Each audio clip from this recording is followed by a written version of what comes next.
up and until the economy of scale is developed, things will always be more expensive, right?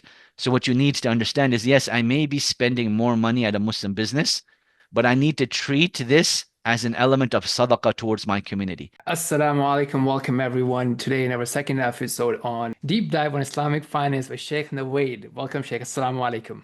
Alaikum assalam wa rahmatullahi wa barakatuh. Jazakumullah khairan for having me. Walaikum. Thank you so much for joining us. SubhanAllah, you have a very long journey in Dawah. May Allah accept and bless and keep you growing. I think it's been like 15, Ameen. 20 years at least, if I'm not mistaken. I mean, I don't even know how to measure that, but whatever it is, may Allah accept and Ameen, accept the ameen. good and forgive the bad. Ameen, Ameen. ameen. Allahumma barik.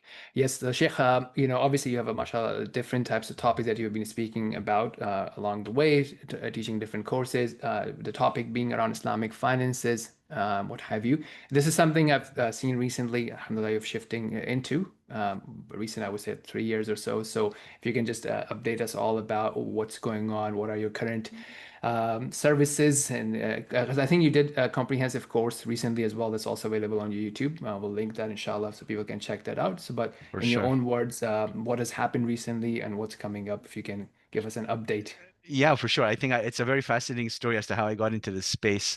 So, as a lot of people know, as an imam, you don't get paid very much.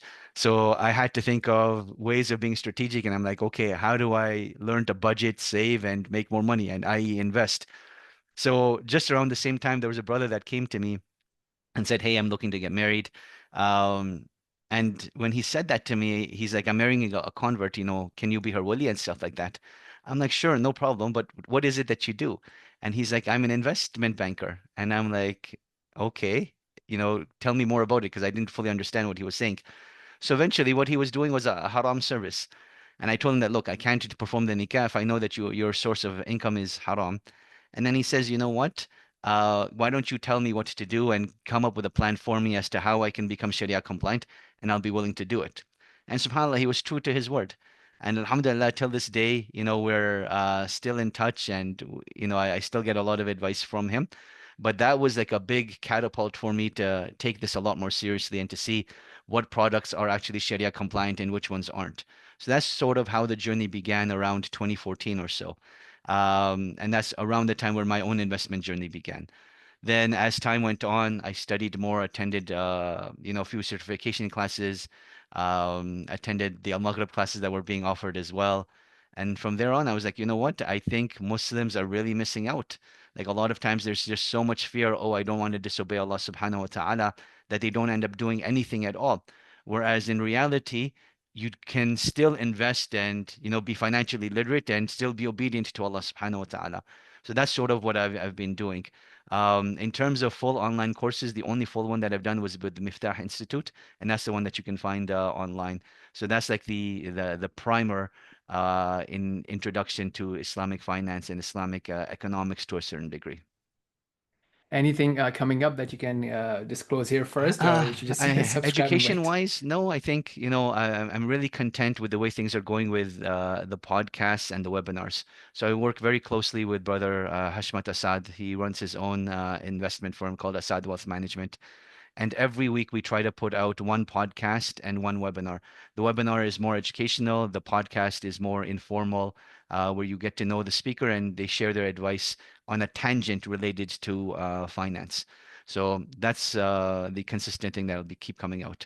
So I'm not sure if you guys heard, but Alberta launched its first Sharia compliant Murabaha contract for home purchasing. So we're doing a deep dive on that on September 12th, I believe, if I'm not mistaken, or September 11th, I can't remember, but around that time, inshallah. So that's like the next up and coming thing that's happening, inshallah. Mashallah, that's great to hear. And then obviously, I think they're all available live and recording on your YouTube channel, Exactly, yeah. the So they're all webinar and available the live, and you can rewatch them later on YouTube as well, inshallah. Alhamdulillah, awesome.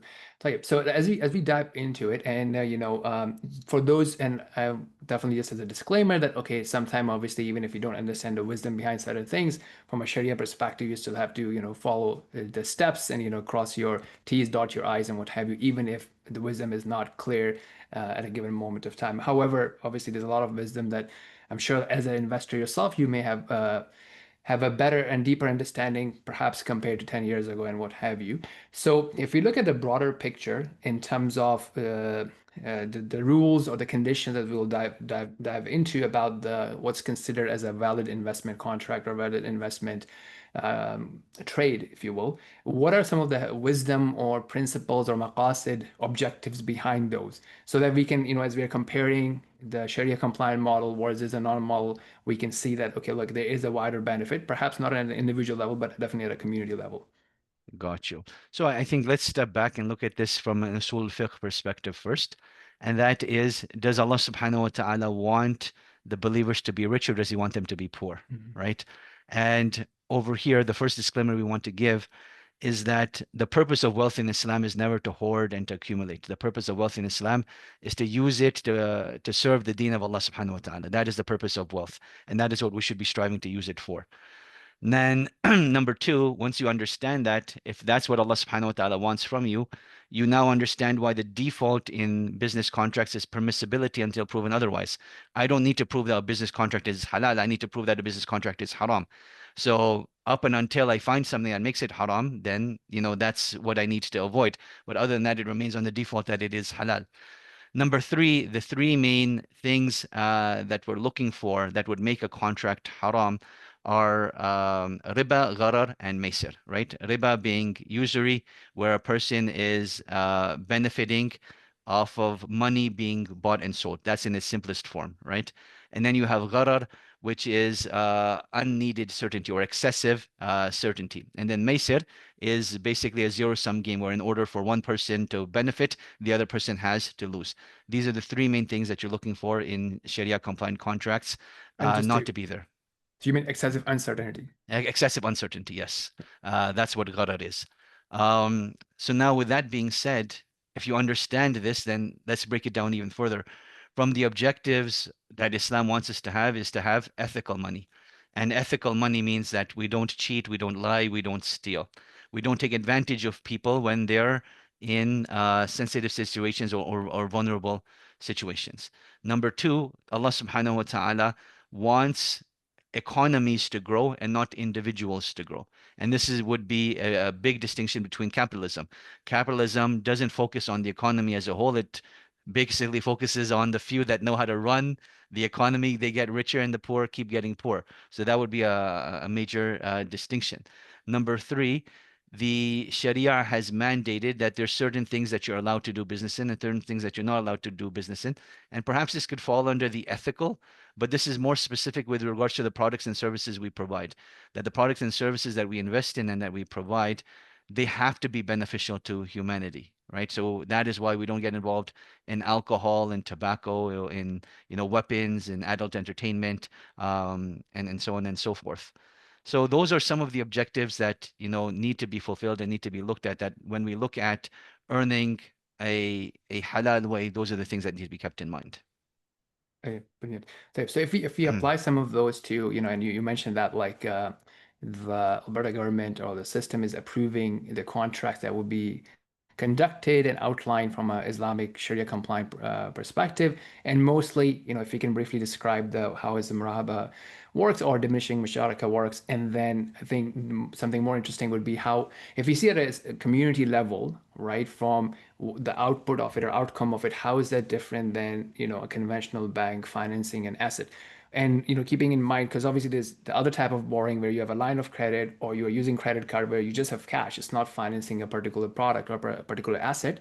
How does that play in a wider perspective in terms of the hikmah or wisdom or the impact on the societies? Excellent. So I think let's start off with summarizing what a conventional mortgage looks like. A conventional mortgage, you will have a buyer, a seller, and a creditor, right?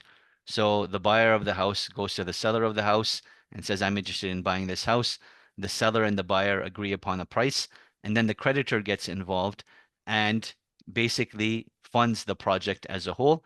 And then the buyer of the house now has to repay that loan to the creditor with whatever surplus that they have agreed upon. That is the conventional mortgage. And basically, there's two contracts that are happening here: the contract of the buying and selling of the house, and then the contract of the loan from the creditor,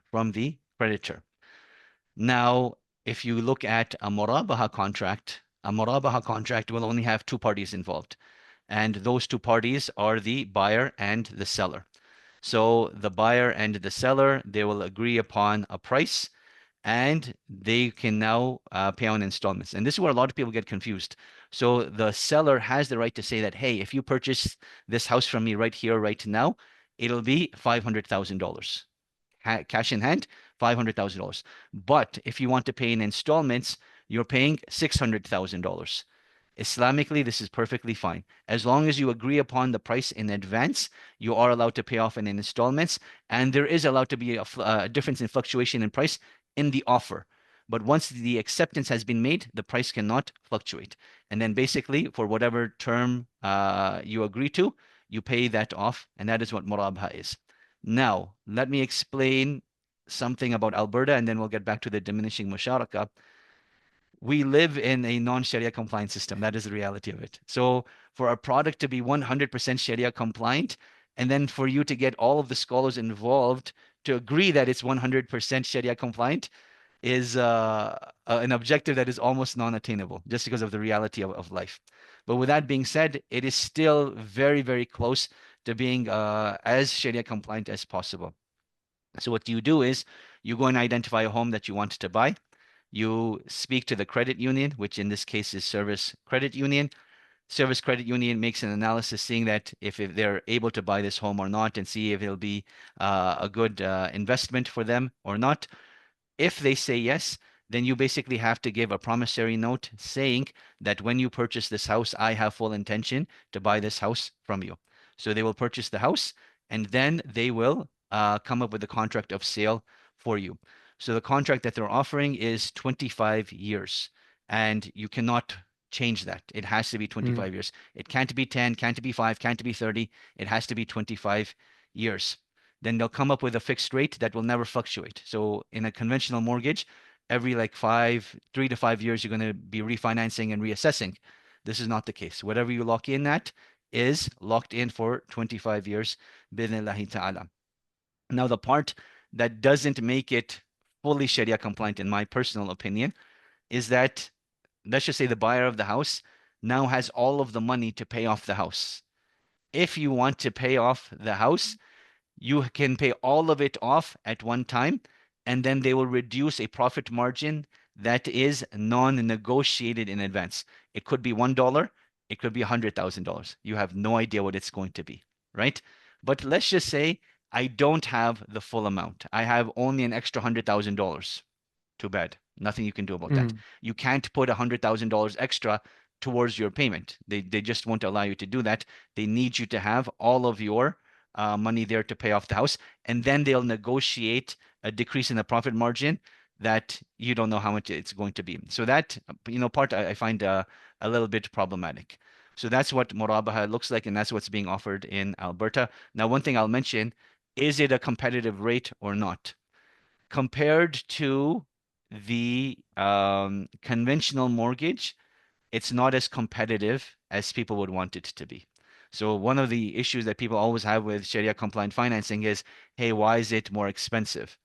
And it's fair, right? There has to be an economy of scale where the more people we have using the service, the cheaper the service becomes.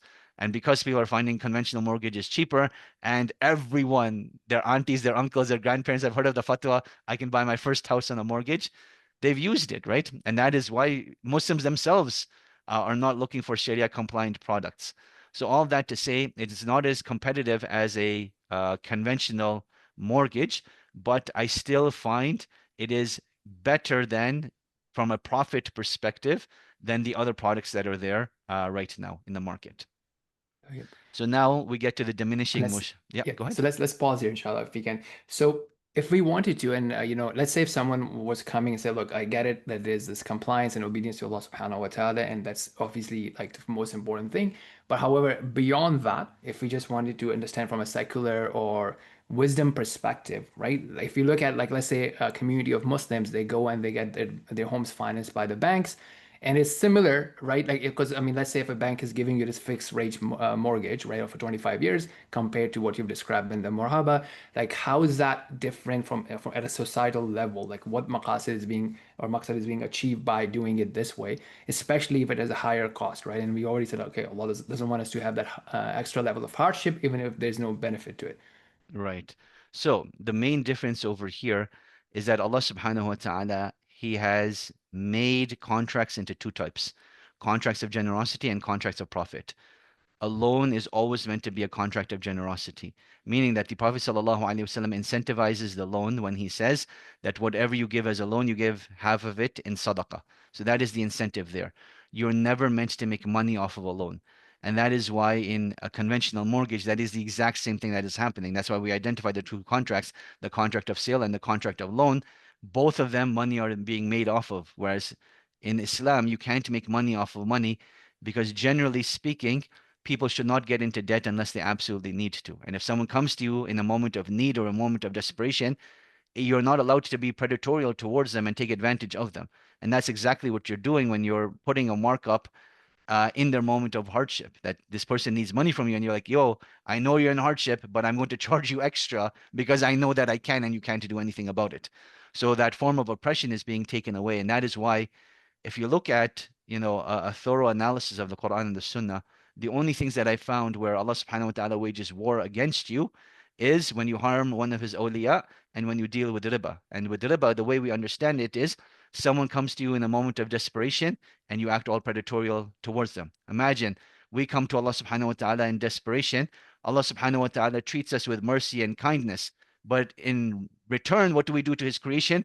We take advantage of them. Like that doesn't work. And that is why the impact and severity of it is so great. So that, in my understanding, is the greatest thing. That number one, we're discouraging people from getting into debt so that there is no debt, and thus we're encouraging trade and profit.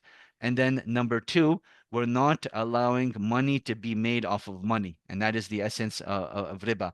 And you will, even when you look at the concept of money in Islam, what we have right now is a fractional reserve system of fiat currency. In its essence, if we could avoid it, we should avoid it because it is inflationary in mechanism. And one of the objectives of the Sharia with regards to money is that money should be deflationary or anti-inflationary in mechanism. And that is why historically gold and silver have always been used. And as a result of its scarcity, there was little to no inflation because it was always a scarce product, right? So that in essence are the biggest things that we're looking at. Even if someone were to push back and say that, look, in this case, I'm not borrowing cash from the bank. It's in a way, bank is financing that asset, that house for me and giving it to me on installments, like a Murahaba financing arrangement would do, with some different terms and different clauses in terms of having fixed percentages and delayed payments and what have you. Yeah, I mean that's what you find some of the people argue that, hey, I'm not receiving the money myself. I don't have the freedom to spend it in any way that I want. It's going directly to the seller of the house. And while that is true, once we identify all of the parties involved, the role of the bank is to be the creditor. He's not a seller, right? The Hmm. creditor is giving you money, and that's what the service that you're using. Whether they're giving it to you or they're giving it directly to the seller now becomes a moot point that is irrelevant because your contract is still a contract of a loan. It's not a product, it's not a contract of a service being provided, it's not a contract of a product being sold, right? So yeah, that طيب. wouldn't stand in the eyes of the Sharia. Wallahu alam. طيب. طيب. Let's inshallah get into diminishing musharaka then. Yes, of course. So the second product that is available in most Sharia compliant corporations is what they call diminishing musharaka, where two parties will go into a joint venture into the purchasing of a house, and they will have a percentage that they own of the house. Normally speaking, what is common, it starts off with 80-20. So the majority owner will own 80%, the minority owner will own 20%. And then what is meant to happen is that over a period of time, the minority shareholder is meant to purchase shares from the majority holder and then also pay a rent for utility for the parts that he is using. So the 20% owner should only have access to 20%, but they want access to the whole 100%. So that means they're paying rent on the 80%. And that is how it's meant to work. And that is what the diminishing musharaka contract is meant to look like. In essence, it sounds great, but what ends up happening in Canada is that the majority shareholder, because they are the majority shareholder, are not sharing in the taxes, are not sharing in the liability of the house, are not sharing in the maintenance of the house, and all of those things that a normal tenant and owner should be doing, they're not taking part in that. The minority shareholder is responsible for all of that. And for me, that is quite problematic. Even though, again, scholars have allowed it, for me, I find it like, why would I put myself in a situation where I have to compromise so much? Right? And it almost becomes nonsensical because now if there's damage to the house, I'm responsible for it, not the majority shareholder. If there's maintenance that needs to be done, I'm responsible for it. When taxes have to be paid, I have to pay for that, right? And then the only time the majority shareholder comes back is to collect rent from me, or when I'm purchasing the shares, or in the situation where I'm selling the house now, they'll be there for the profit, but they won't be there for the loss in a lot of these situations. So I really think it is a defective product that we need to try to change to the best of our ability, inshallah.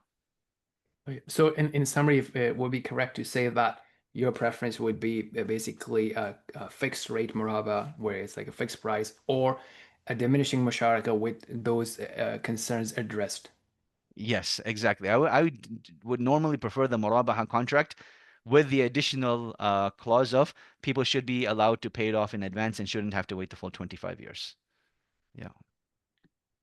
Oh, okay, but the same amount, right? Or No, under as in the um, remaining amount. at at the time of closing, they can, hasten or whatever, right? Once the deal is closed, then we can negotiate that, this is how much I'm okay in accepting, right?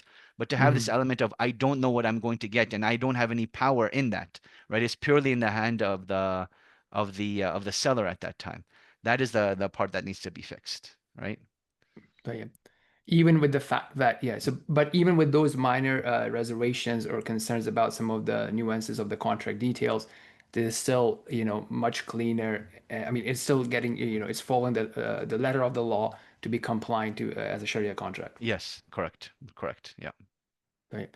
So yeah, okay, inshallah, let's get into the other stuff, right? Hopefully more fun and how do you look at Was this investments? not fun for you? I'm so sorry. No, no, I mean, I'm sure I'm like just this is messing with some no, no, that's true. But I mean, this is something I'm sure like, it has been like, talked about like for the last 20 years and what have you, right? Some of the Right. investment vehicles and products I think are relatively newer in terms of whether it be the cryptos or the ETFs or the stock streaming. And I think there's a lot more details there compared to like this thing. I mean, I think there Uh-huh. hasn't been relatively a lot more innovation in terms of when it comes to, house purchasing, what have you. It's been similar in the last 10, 15 years and what have you. Hmm. So Correct. So I'm that's so sorry. What my what point. is what is the question? So now moving into investments, right? Okay. Yeah.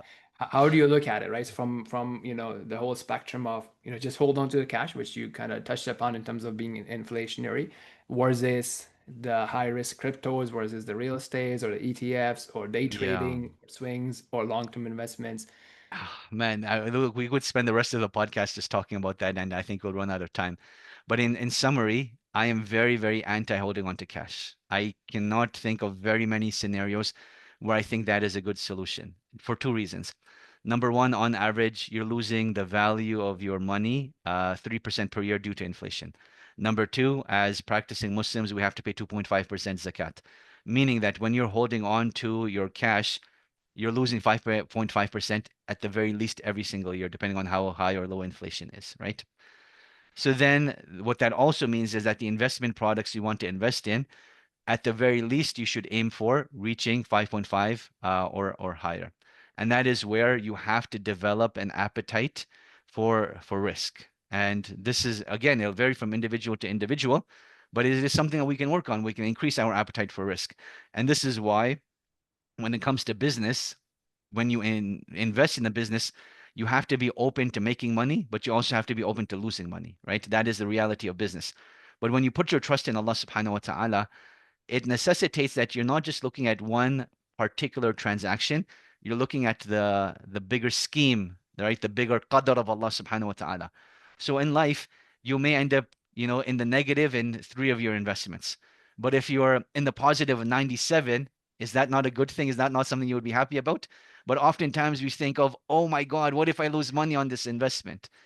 Think in the long term. Think about the bigger picture. And that is what we need Muslims to start thinking. So, in terms of what's accessible and available to Muslims right now, you have the traditional stock market, you have the traditional real estate market, and you have cryptocurrency. But what is opening up now, and this is like the up and coming trend, where you have venture capitalism that's being open to Muslim, and then you have share in equity that is also being open to Muslims. So let's go through all of this. With regards to the traditional stock market, nothing has changed. We still have stocks, ETFs, mutual funds. Mutual funds, I think, are going to be a dying product in the coming years. People are going to stop using them altogether. The unfortunate reality is we still have a few Sharia compliant mutual funds that are there. So you have the Global Iman Fund, which one thing that I'll mention right off the bat is whatever I'm mentioning is not investment advice. Please do your own due diligence and research this. Just because something is Sharia compliant, it doesn't mean it's a good investment, right? We need to change that way of thinking. So you have the Global Iman Fund that is out there, and then you have the Mackenzie Mutual Fund that, although it has done really well, like it's returning about 20% per year for the last 3 years or so, or 2 years. Um, the MER on it is very high. Like we're looking at 1.2% or 1.3%, something along those lines. So those are the mutual funds that are there. Then you have the ETFs. The only one that is based out of Canada is WSHR, was the Wealth Simple Sharia compliant one. It hasn't done great, like compared to the overall stock market. But then you have the ones that are based out of the US, and those are the ones that have really done well. So you have SPUS, which is the S&P 500, filtered for Sharia compliance. Then you have SPRE, which is their real estate ETF. Then you have SPSK, which is their sukuk. These are the first three products that Sharia Portfolio launched, and they've done. The SPUS by far has done superior to everything else that is out there. But for those that are looking for diversity, you have the SPRE real estate and you have the SPSK sukuk that are there. Since then, they've launched a few others, which is exclusive to technology. And then they have an international fund as well.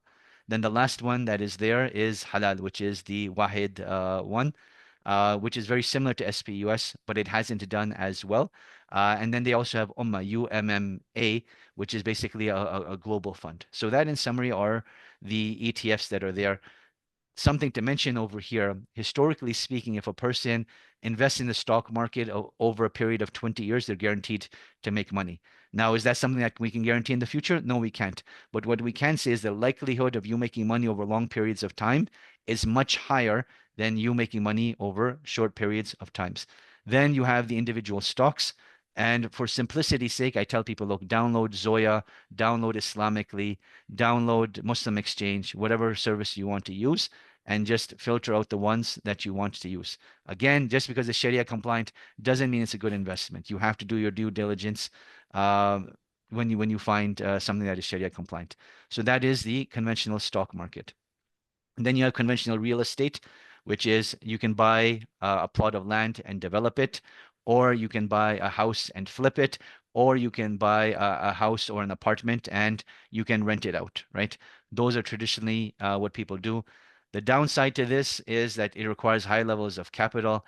And then number two, becoming a landlord in Canada, my God, is such a headache. It is a nuisance because the law of the land preserves the right of the renter more than it does of the right of the landlord. So they could not be paying, rent for 6 years, and you're still like your hands are tied as to you evicting them. You can't do anything.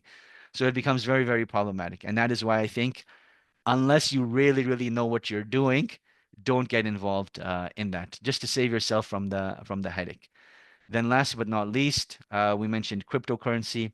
What I tell people is if you go to Islamic Finance Guru, they have the 50 largest cryptocurrencies by market capitalization, and they tell you which ones are Sharia compliant and which ones aren't. I think the future is going to be in cryptocurrency. Blockchain technology is a massive game changer, and I think we're going to see the institutionalization of coin usage, even in currencies and by banks and stuff like that. So we still will start seeing that, and we're also seeing major companies, starting Bitcoin reserves and Bitcoin treasuries. So I do think it's worthwhile looking into it to see if your appetite is there. But I do believe there's a lot of money to be made over there. Then number four, we said venture capitalism.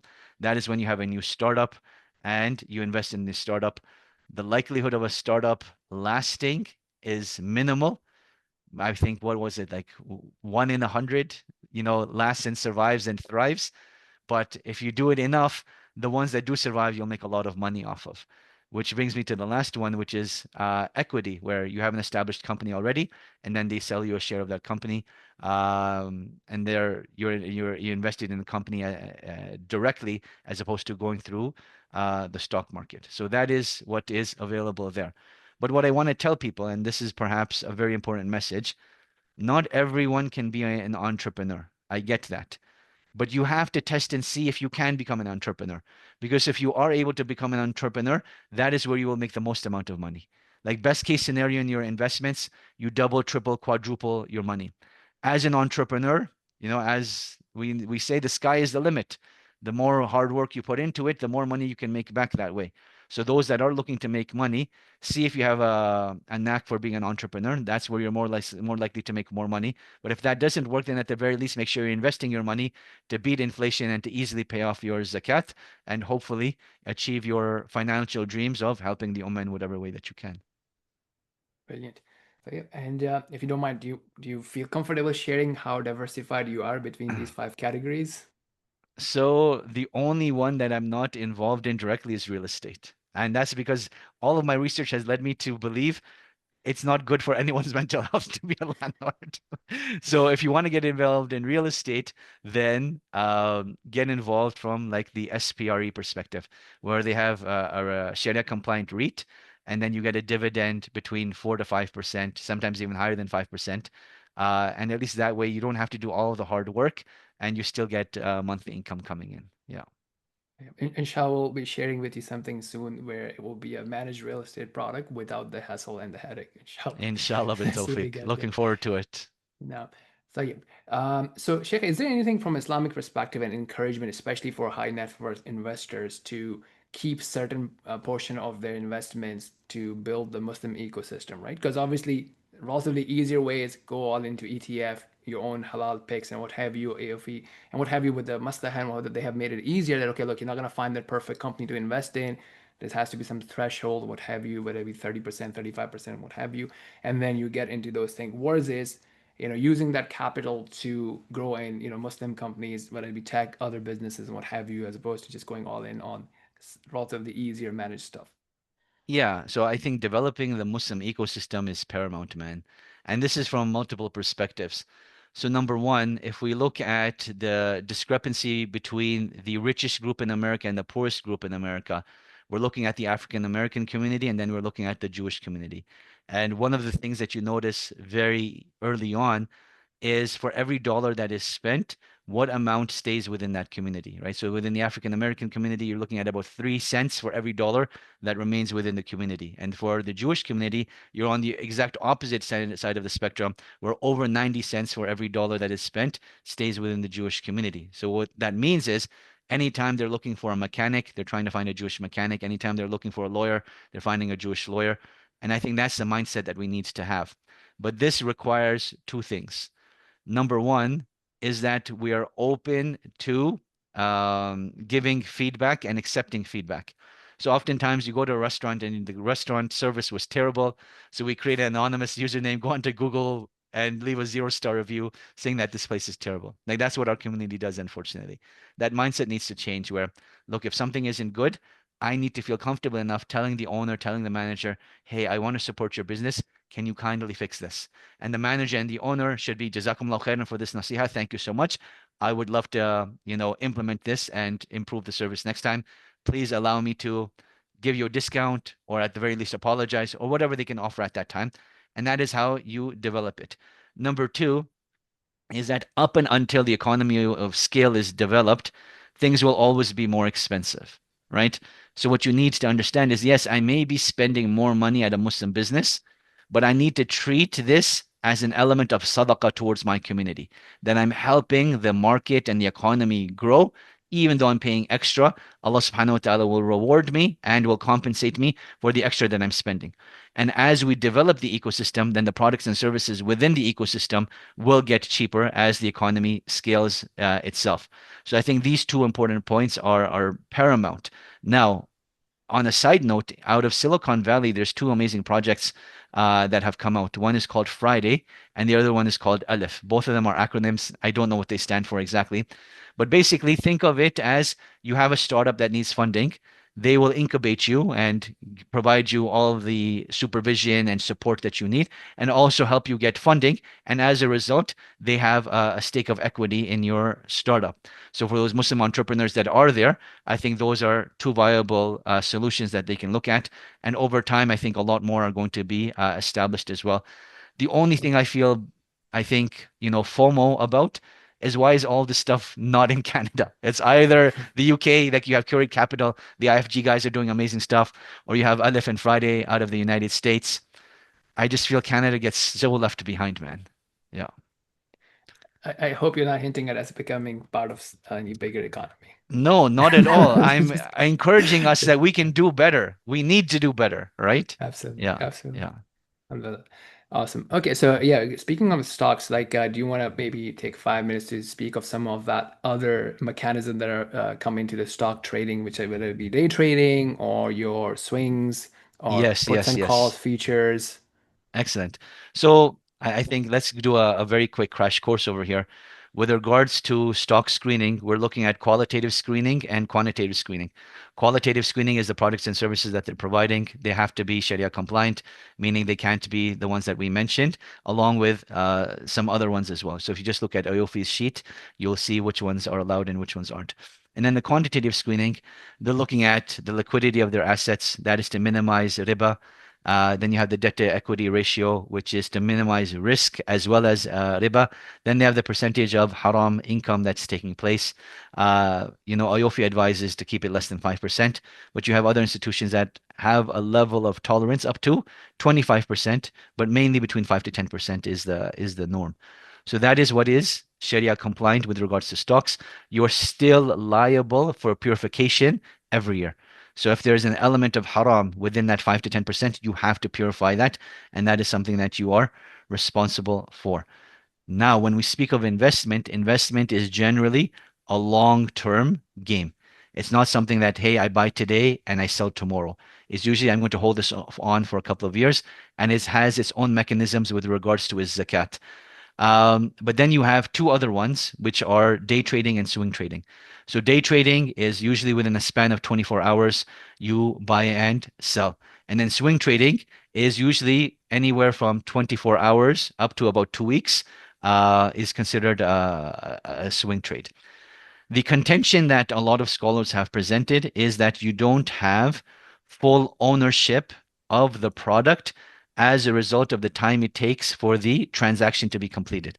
Usually 24 hours to 48 hours is how long it takes for the transaction to be completed with regards to the payment and receipt of the payment.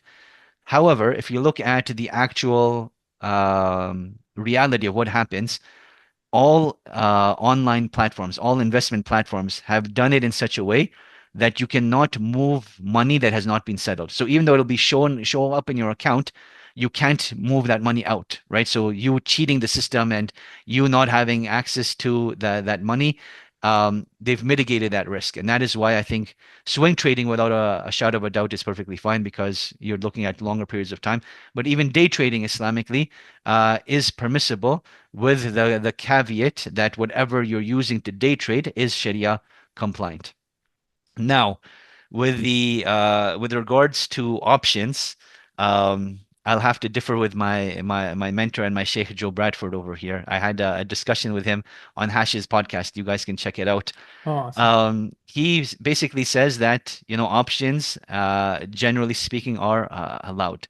My level of comfort, I think covered calls are allowed because you actually own the asset and you're basically renting it out for a fee. But I would say, look, do your due diligence. And I think this is a bigger fiqh issue that needs to be discussed. If you have a mufti, be consistent and stick to your mufti. Don't go fatwa shopping. If you have a madhab, stick to your madhab and follow your madhab. But oftentimes I find people don't have either of these two. They don't have a madhab and they don't have a mufti that they go to. Then we just go show fatwa shopping, and whoever gives us a fatwa that we like or makes us feel comfortable, then we end up going with that. But that's not the way that we worship Allah subhanahu wa ta'ala. So I feel comfortable with covered calls. I don't feel comfortable beyond that. Yeah. Brilliant. Tayyib, as we shift gears into another topic, do you have any, in terms of going deeper? So yeah, I think you have a pretty good primer in terms of a free online course, self-paced. Beyond that, if someone wants to have a deeper understanding of Islamic finance, what have you, are there any deeper courses or curriculums that you would recommend? Yeah, so Mufti Faraz Adam, he has multiple courses online. The one that I saw and I was pretty impressed with was with Al-Balagh Institute. So that was really good. But I think he's moved that course now through his own entity called Amana. So Mufti Faraz Adam's course was really, really good. I did definitely worth checking that out. Sheikh Joe Bradford has multiple courses depending on what you're trying to achieve. You can check that out. This is all for the sake of self-learning and self-implementing. If you're actually interested in getting accredited as an advisor, then IOFI is the only one that I'm aware of right now that is mainstream. There's a second one that came across my radar as well. IBIF. I can't remember what it stands for, but I've been receiving their emails and they're also doing certification courses now as well. And they seem to be having a lot of uptake in the Khaliji countries and the GCC countries with regards to Sharia compliance. So that could be another alternative depending on what you're trying to achieve, inshallah. Right. So I think, as you mentioned, Sheikh, when you were talking about different products, it's not financial advice, right? Because this is how you analyze things and what have you, and it's not something that you would like people to follow a mufti blindly on. However, as you already mentioned, that when it comes to what's halal and haram and how things should be done, people should have a principle, a madhab, or a mufti that they follow. Now, something related to money, which you also mentioned as part of protecting it, is the importance of giving zakat, right, and Mm. purifying your wealth. Uh, I mean, regardless of that stock purification, which is a different thing that people should definitely be doing. So when it comes to zakat purification and the institutions that are entitled or in charge or is given responsibility of giving the zakat, as a sheikh or people who then vouch for institutions, what should the scholars, the influencers should be looking at, and then what would your advice be to the donors as well, if you can touch upon This that? is, I think this is the fun component you were talking about earlier on. Man, The this fun is was to make money, but this can potentially become clickbait. Well, let's see how that turns yeah. out to be. So look, I think our deen teaches us very, very important principles, which is the importance of integrity and the importance of transparency. And this is something that I feel not just in the charity space, but in the greater realm of Muslim business has been lost. So, with regards to the integrity, we should have ethical practices. So, ethical practices means that you don't take full advantage of all of your volunteers and you don't try to make everything a volunteer project. If someone's trying to work for you, you give them a fair wage and hire them and get them to work for you, right? That's a part of your integrity. That's what the Sharia teaches us. As a part of our integrity, the people that we do hire, we should feel comfortable that they are representing our organization, but they're also representing the deen of Allah subhanahu wa ta'ala. Because at the end of the day, we are a Muslim organization and we're trying to represent Islam. So the people that we do choose to represent us, they should, we should feel comfortable doing that. And it shouldn't be just for the sake of entertainment purposes or just for the sake of money making purposes. These people themselves should represent the deen of Allah subhanahu wa ta'ala. Now the transparency part is the big thing, and you know transparency from a Sharia compliant perspective is very different than transparency from a CRA perspective. And oftentimes we feel that, hey, as long as I'm transparent with the CRA, I don't need to be transparent with the community. Whereas I don't think that is sufficient. Where for every event, people should have a good idea of the donations that I give, what is going towards the project, what is going towards the admin fee, what is going towards the marketing fee, what is going towards the paying of the speaker, the fundraiser, the entertainment, the sheet singer, the comedian, whoever else is there. There should be that level of transparency that people should have the right to ask. Now, up and until we can devise a mechanism where no donation money is going towards those things, we have to be fully transparent. But if we come up with a mechanism where we're self-funding those things, then no one has the right to ask our business because they're not giving money towards those things. As long as people are giving money towards those things, they have the right to know what is being done. Now, with that being said, how do we resolve this issue? without wholeheartedly embracing cancel culture. So I think cancel culture has become a big thing within our community as well. Someone makes one mistake and then we cancel them for life. But Allah subhanahu wa ta'ala, He teaches us the exact opposite. فَإِن تَابُوا وَأَصْلَحُوا وَبَيَّنُوا, that as long as they make tawbah and tried to make amends and they've become transparent with what has happened and the steps that they're taking to fix it, we accept their tawbah and we allow them to be a part of our community and to thrive. Because people will make mistakes. It's about how you handle the mistake, right? You have to apologize, show remorse, show regret, and then do what you need to do to fix it. So if people are willing to do that, they shouldn't be canceled.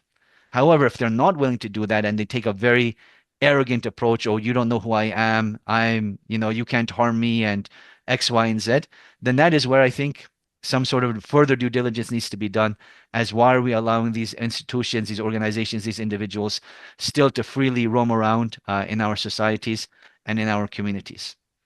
So, for the sake of our discussion now, is there a reality where you can have 0% admin fee within Muslim charities in Canada? I don't think that is possible.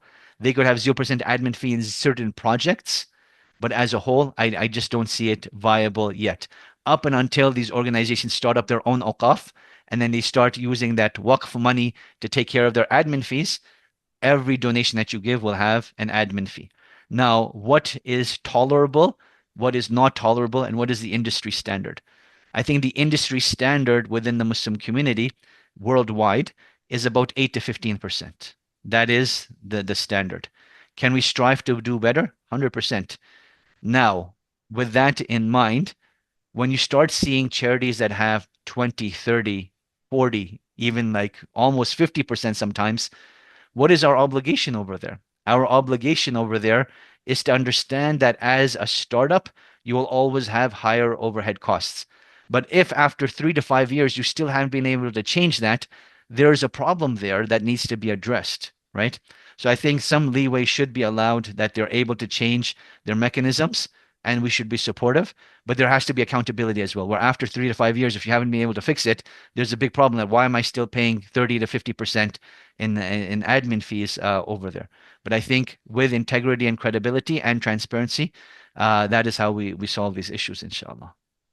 Jazakumullah khair, Shaykh. With a shameless plug here. So, alhamdulillah, we have been able to run a charity with 0% admin, but obviously the scales are different, right? So, we have been able to take it to $300,000.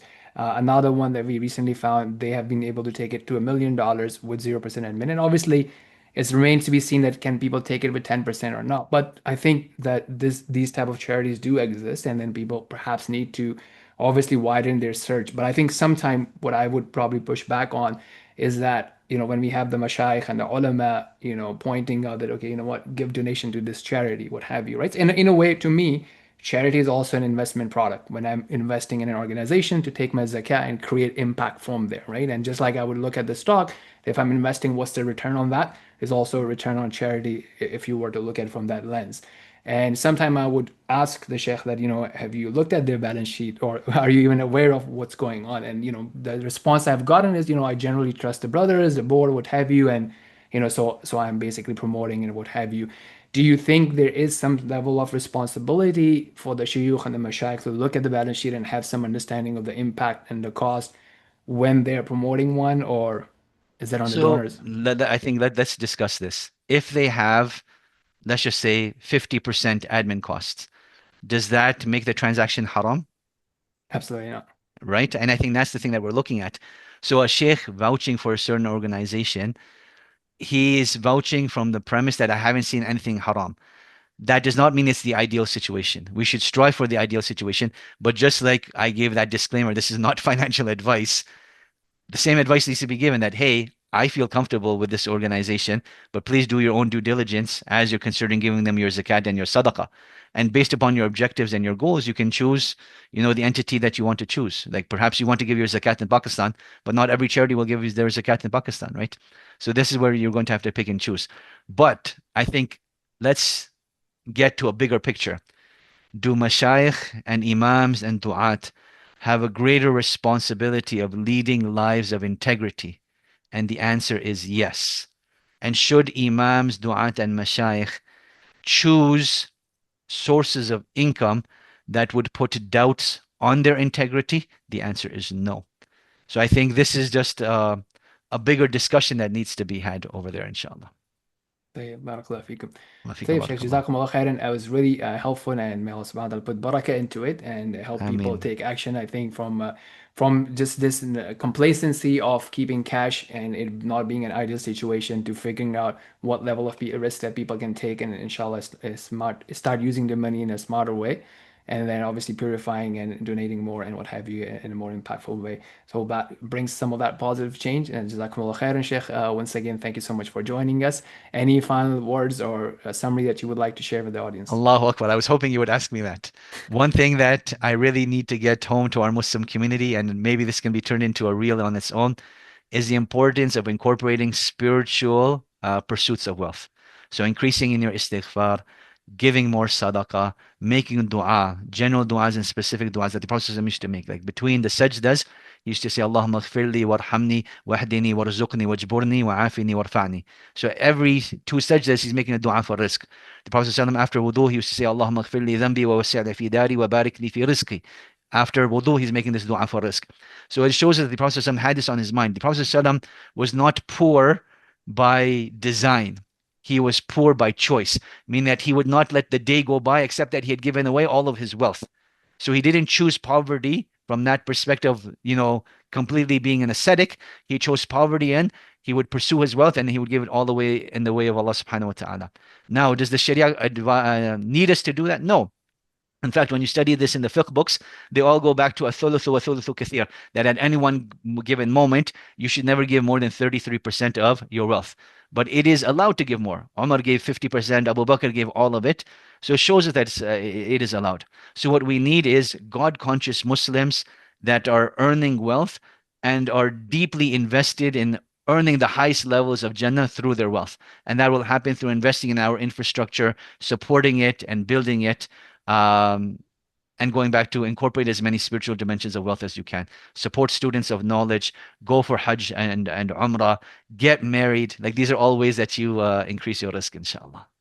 Brilliant. Thank you so much. Jazakumullah khairan. I think nothing needs to be said any further, and we'll stop the recording with that. Once again, thank you so much. Jazakumullah khairan. Assalamu Barakallahu fikum. alaikum. Alaikum assalam wa rahmatullahi wa barakatuh.